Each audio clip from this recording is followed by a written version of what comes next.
Hi, folks. Chocolate Yoddah here, spelled Yoddah because film studios are litigious. I was just watching one of these red pill videos. I don't know if you guys watch this stuff. It's basically guys complaining about women. And look, I get it. Men have been frustrated by women since the dawn of time. But whining about it is not the answer.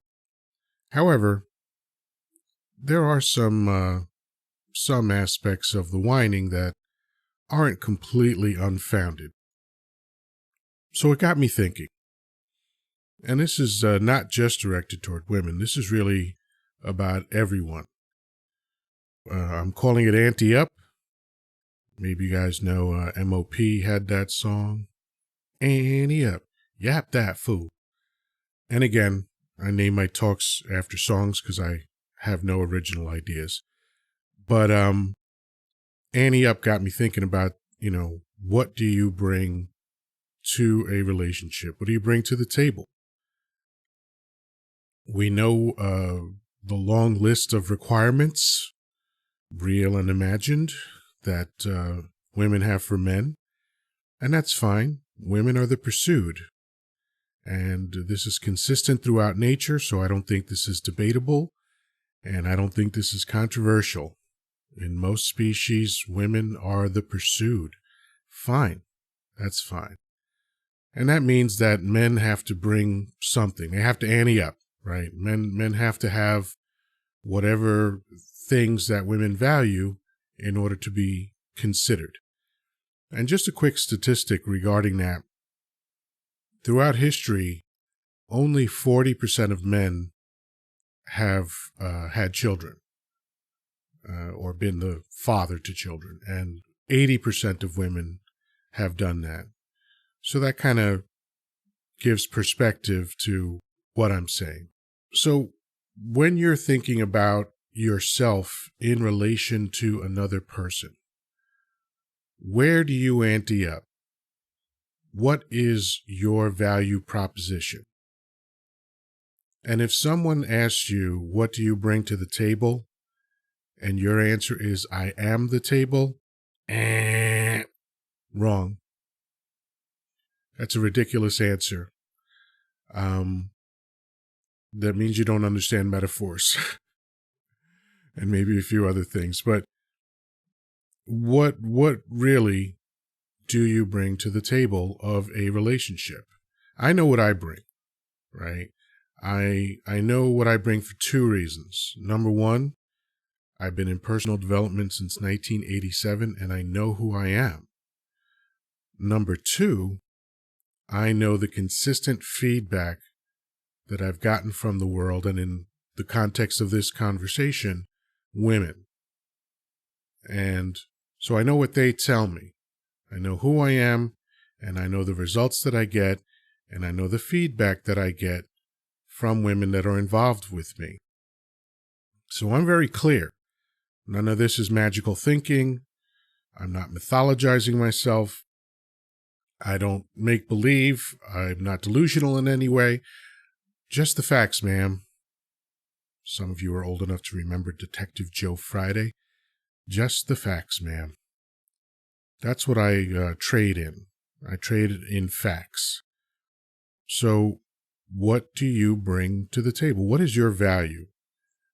If you're a woman and you've never thought about this, or maybe if you have thought about it, I'd love to get your feedback on what you think is valuable to the man that you're with or to a man that you're interested in being with. And if you've never thought about it before, that's unfortunate, but I get it. If you're a woman, you've probably never had to think about this before, and I'm not mad at you for that. As I said, you're the pursued. So it's really about what the pursuer is doing in that scenario. And if you're the pursued, you don't have to worry about this kind of thing. But as you get older, and this is true of anybody, but as you get older, relying on just your looks or your quote-unquote sexiness or whatever probably isn't going to be the thing. That's probably not going to be sustainable or realistic as you get older. Because look, human beings don't age like wine. They age like fruit. And we need to be honest about that. And that doesn't mean you can't be attractive as you get older. Of course you can. But it means that you probably can't hit the fastball like you used to, right?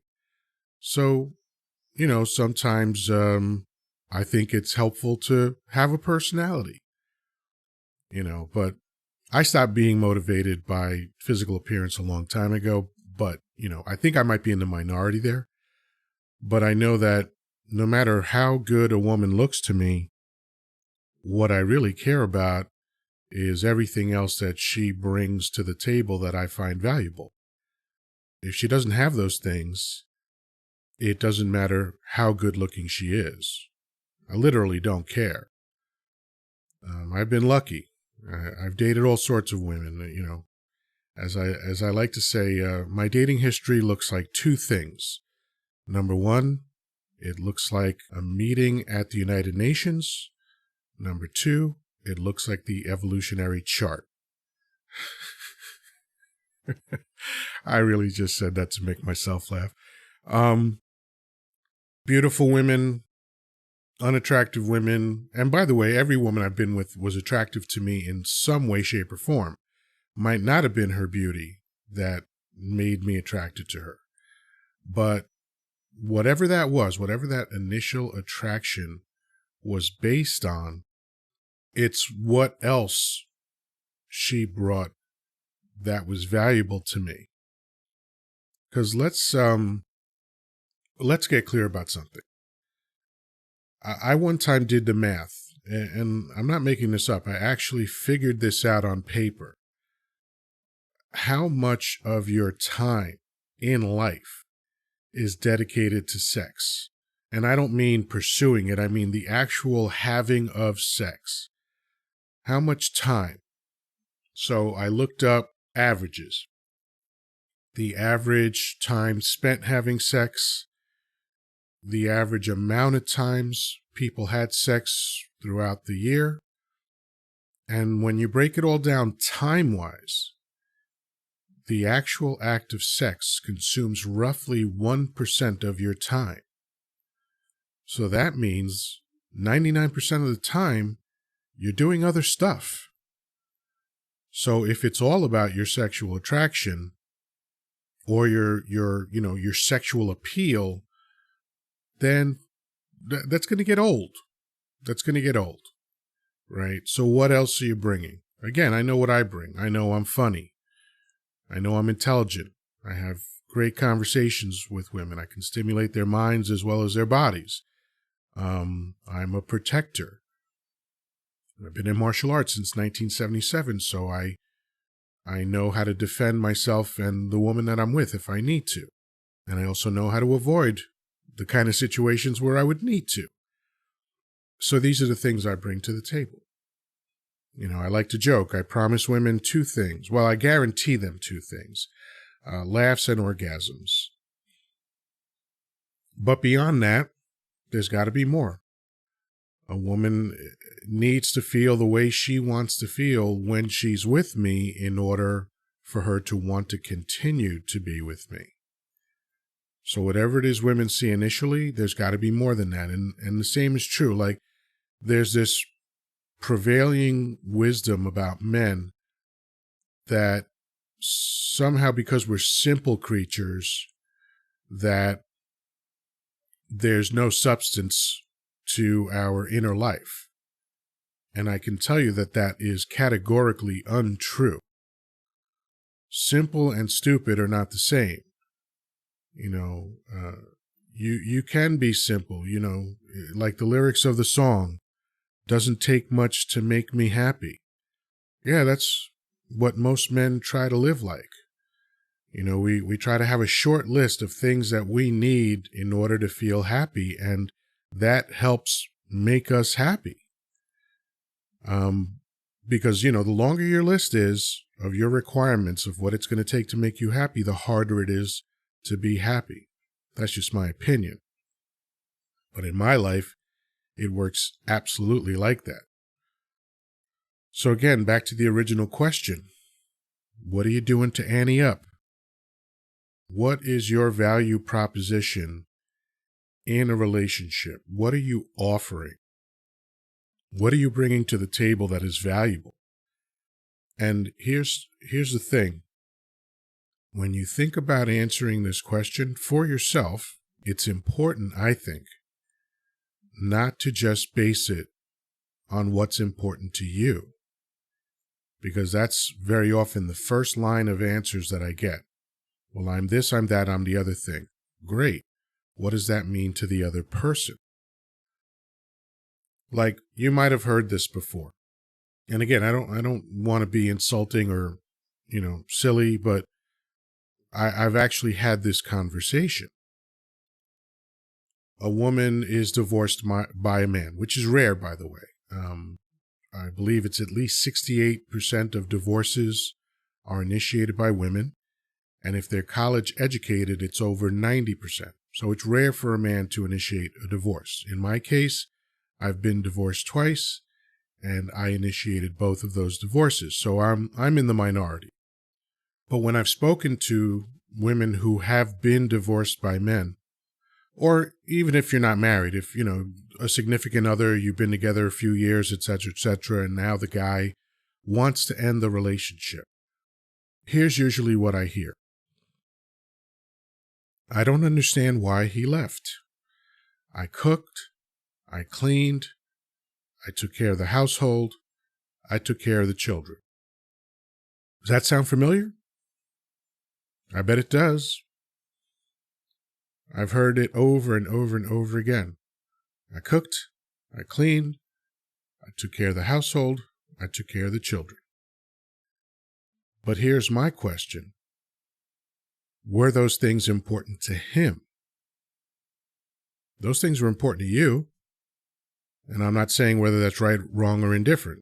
Great. Those things are important to you, and you can have that. But did you ever stop to find out whether those things were important to him? And if you're a guy that's in the same situation, you don't understand why she left, same thing. You got to know who you are. You got to know what you're bringing to the table. You've got to ante up. Some of you are completely mystified by the fact that you're alone. If I talk to you for 15 minutes, chances are I'll be able to tell you why. But you got to know. You got to know who you are. And if you're not clear on that, start working on it. That's what personal development is, right? Trying to make yourself better. So start working on that stuff so that you know what you bring to the table. You can confidently say, yeah, man, when it comes to relationships, I ante up. I bring it. I am valuable.